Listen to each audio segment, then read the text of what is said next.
Hello and welcome to another episode of our track. In this episode, I'm going to talk about the unblocked games and how to play them in schools. So first of all, let's know why the flash games are blocked in schools.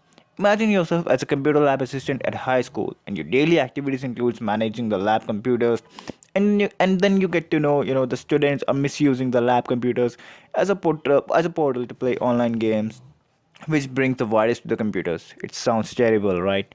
Well, that's another reason of blocking of games in schools. After students not concentrating on the subject and wasting their times in playing hours of online games, being a complete distraction to other students as well.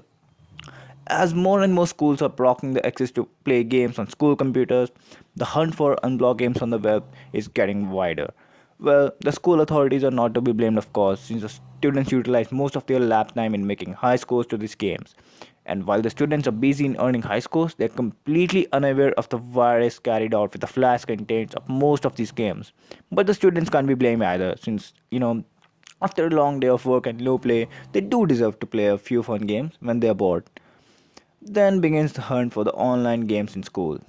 Before knowing how to play online games and the unblocked games in school, let's know how exactly they are blocked in order to access them. The first method is a URL. Most of the school management uses a data mining software to determine which sites or games are frequently accessed by the students and blocks the URL of all those gaming sites. Number two, search queries.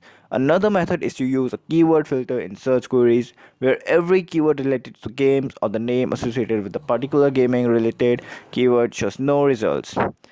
So, how to play unblock games in schools?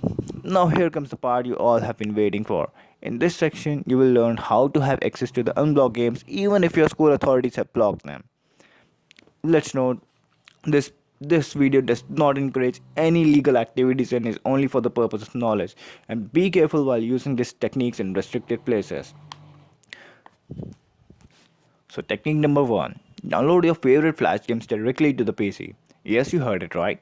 You can download a Flash content directly to your system. Mostly the Flash games are in .wsw format. So if you come across a Flash game that is blocked in your system, you might need to view the page source and look for your desired games .sw link.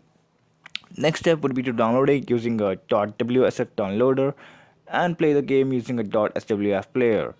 There are many other methods available to download these flash games, and this is one of them. Second method, unblock the blocked gaming websites. No wonder if your school authorities are regularly blocking the online gaming site visited by the students, but there is a method to access to unblocked internet sites which is called proxies. You might have heard of it if you use torrents and all. So proxy websites allows you to access any website blocked by your IP address. Alternatively, a virtual private network can be used to access gain to the blocked website. Sounds cool, isn't it? The third method is very simple. It is the use of unblocked gaming websites that are available all over the internet. So alternatively, you can choose from one of these many sites that are available out there to play the unblocked games without any hassle. Which means you do not need to use any proxy or VPN. Just put in the website's address in the URL bar and start playing your favorite unblocked games. These sites have every category of games like action, adventure, RPG games, or you name it. So one of these examples of these kind of websites is Worderact. If you know any other methods or websites to play unblocked games at school, comment your suggestions down below. So till then, do like, comment, share and subscribe to Worderact. See you next time.